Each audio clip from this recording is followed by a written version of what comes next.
अस्सलाम वालेकुम my dears. आज हम दो चीज़ों के बारे में पढ़ेंगे। एक होता है एम्पिरिकल फार्मूला और दूसरा होता है मॉलिक्यूलर फार्मूला। कल मैंने ना आपको थोड़ा सा बताया था अबाउट केमिकल फार्मूला।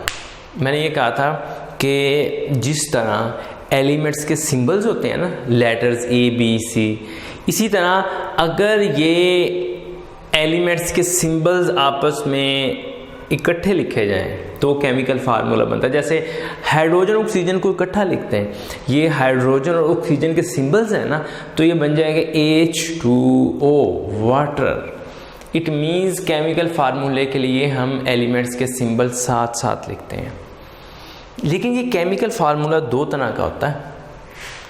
मसलन देखो, ये है C6H12O6 ग्लूकोज का फार्मूला है।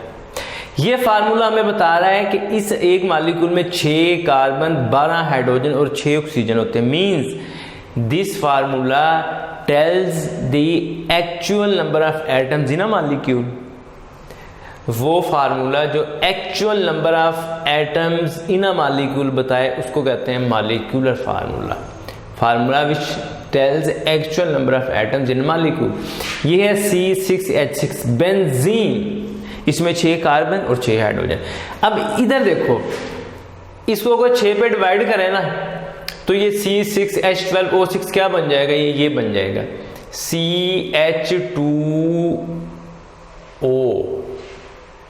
ये फार्मूला है ग्लूकोज का ही, लेकिन ये सिर्फ ये बता रहा है कि कार्बन की निस्बत हाइड्रोजन 2 गुना है और ऑक्सीजन की निस्बत भी हाइड्रोजन 2 गुना। मतलब ये फार्मूला एटम्स के दरमियान रेशो बता रहा है कि ये 1 गुना, ये 2 गुना, ठीक है ना। इसी तरह ये बेंजीन C6H6, इसके दरमियान रेशो बनती है 1:1 की CH। तो ये फार्मूला हमें बता रहा है एटम्स के दरमियान सिंपल रेशो। ये एक्चुअल तादाद बताता था, ये सिंपल रेशो बताता है। वो फार्मूला जो एटम्स के दरमियान सिंपल रेशो बताता है उसको कहते हैं empirical formula. The formula which tells the simplest whole number ratio. The formula which tells the simplest whole number ratio. फिर दो चीजें आ गए, मॉलिक्यूलर मास और फार्मूला मास।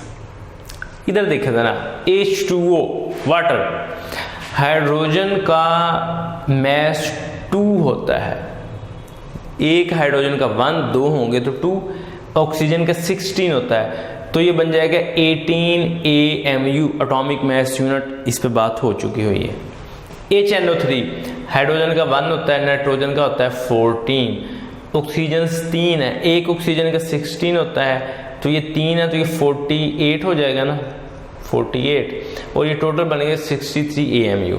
अब देखो, ये जो 18 AMU वाटर का और HNO3 का 63 AMU, इसको कहते हैं मॉलिक्यूलर मास। ये हमने कैसे निकाला? हमने इस मॉलिक्यूल में जितने भी एटम्स थे ना, उन तमाम एटम्स के एटॉमिक मास को जमा किया, एटॉमिक मास को जमा किया, तो हमें ये जो आंसर मिला है ना, ये मॉलिक्यूलर मास है। So what is molecular mass? Sum of all atomic masses in molecule, sum of all atomic masses in a molecule, sum of all atomic masses in a molecule. एक molecule में जितने भी atom होंगे उन तमाम के मास को ऐड कर देना है, तो जो आंसर आएगा वो उस मॉलिक्यूल का मास कहलाएगा, जिसको मॉलिक्यूलर मास कहते हैं। ठीक है। अच्छा, एक होता है फार्मूला मास। ये भी बात हुई थी कि ये आयनिक कंपाउंड है। मैंने आपको बताया था ना, जो आयनिक कंपाउंड होते हैं ये मॉलिक्यूल की शक्ल में नहीं पाए जाते। देखें, एक गिलास के अंदर पानी है ना, ये वाटर का मॉलिक्यूल, ये वाटर का मॉलिक्यूल, ये वाटर का मॉलिक्यूल, ये सेपरेट है, ये सेपरेट, ये separate, H2O H2O H2, separate separate water का मॉलिक्यूल है। लेकिन अगर ये एक NaCl का पीस हो ना, तो NaCl के पीस में सोडियम कई क्लोराइड आयन से अटैच होता है। एक क्लोराइड आयन कई सोडियम के साथ अटैच होता है। मतलब आयनिक कंपाउंड में ना जिनमें पॉजिटिव नेगेटिव चार्ज होता है वो एक नेटवर्क की शक्ल में फैले होते हैं, तो वो मॉलिक्यूल नहीं होते बल्कि उनको क्या कहते हैं, फार्मूला यूनिट कहते हैं। अब एक आयनिक कंपाउंड जो होता है जैसे कि ये, इसके अंदर ये जो आयन्स हैं सोडियम आयन क्लोराइड आयन, इसके मैस को हमने जमा करना है। सोडियम का मैस है 23, क्लोराइड आयन का मैस है 35.5, ये बन जाएगा 58.5 AMU। ये जो 58.5 AMU है ना, ये मॉलिक्यूलर मैस नहीं है, ये है फार्मूला मैस। क्यों? क्योंकि NaCl मॉलिक्यूल की शक्ल में नहीं पाया जाता बल्कि फार्मूला यूनिट की शक्ल में पाया जाता है। इसको बना क्या कहते हैं, formula unit, formula unit. So sum of all ionic masses, sum of all ionic masses is called formula mass. एक मॉलिक्यूलर मैस होता है और एक फार्मूला मैस। फार्मूला मैस किनका होता है, आयनिक कंपाउंड का जिन पे पॉजिटिव और नेगेटिव चार्ज होता है। इसके बाद है जी आयन। What is ion? अगर किसी एटम के ऊपर चार्ज आ जाए तो उसको आयन कहते हैं। Very simple. ये न्यूट्रल एटम है, फर्ज करो इस पे नेगेटिव चार्ज आ गया, अब ये आयन है, ये न्यूट्रल एटम है, इससे इलेक्ट्रॉन निकला है, इस पे पॉजिटिव चार्ज आ गया, अब भी ये आयन होगा। तो आयन वो होता है जिस पे पॉजिटिव या नेगेटिव चार्ज हो। An atom or group of atom having charge, atom group of atom having charge is called ion. अच्छा, आयन दो तरह के होते हैं, एक होते हैं कैटाइन।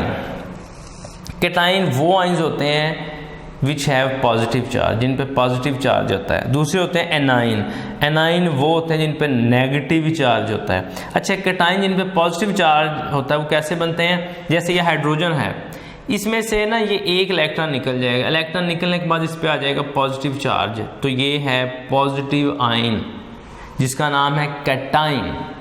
ठीक है, ये सोडियम है, इसमें से एक इलेक्ट्रॉन निकल जाएगा, इस पे पॉजिटिव चार्ज आ जाएगा, तो ये कैटाइन है, कैटाइन। एनाइन कैसे बनता है? ये क्लोरीन है ना, ये एक इलेक्ट्रॉन ले लेगी, इस पे आ जाएगा नेगेटिव चार्ज, ये बन गया एनाइन। तो कैटाइन कैसे बनते हैं? जब एटम से इलेक्ट्रॉन निकल जाता है और उस पर पॉजिटिव चार्ज आ जाता है तो कैटाइन बनते हैं। जब कोई एटम इलेक्ट्रॉन लेकर नेगेटिव चार्ज अपने ऊपर लेता है तो तब एनाइन बनते हैं। और लास्ट पे एटम और आयन में क्या डिफरेंस? पहला डिफरेंस तो देखो, एटम न्यूट्रल होते हैं और आयन पे क्या होता है, पॉजिटिव या नेगेटिव चार्ज।